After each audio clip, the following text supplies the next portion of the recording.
Hello guys, champions ట్రోఫీలో ఈరోజు జరగబోయే ఇండియా అలాగే బంగ్లాదేశ్ మ్యాచ్ల మధ్య ఏ టీం గెలవడానికి ఛాన్స్లు ఎక్కువ ఉంది. అంతేకాకుండా రెండు టీంల యొక్క ప్రివ్యూ గురించి మాట్లాడుకుందాం, అదేవిధంగా స్టాట్స్ గురించి మాట్లాడుకుందాం.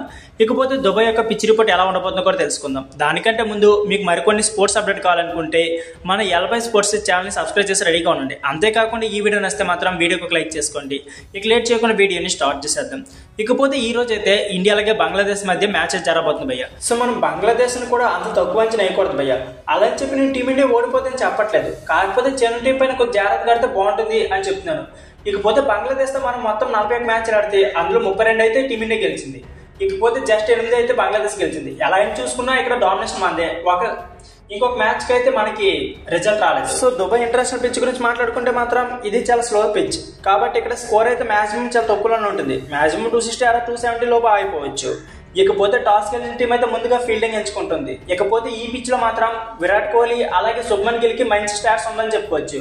ఎందుకంటే ఇద్దరు స్లో బ్యాట్స్మెన్స్, కాబట్టి ఈ పిచ్ లో మాత్రం మంచి స్కోర్ చేయొచ్చు. ఇద్దరులో ఎవరైనా సెంచరీ చేసినా సరే మనం పెద్దగా ఆశ్చర్యపోవడం అవసరం లేదు. మాక్సిమం ఇద్దరు కూడా సెంచరీ చేయొచ్చు. సో ఈ వీడియో నచ్చితే వీడియోకి ఒక లైక్ చేసుకోండి. అంతేకాకుండా ఈ రోజు ఏ టీం గెలుస్తుంది అనుకుంటున్నారు మీ అభిప్రాయాన్ని కామెంట్ బాక్స్ లో కామెంట్ చేయండి.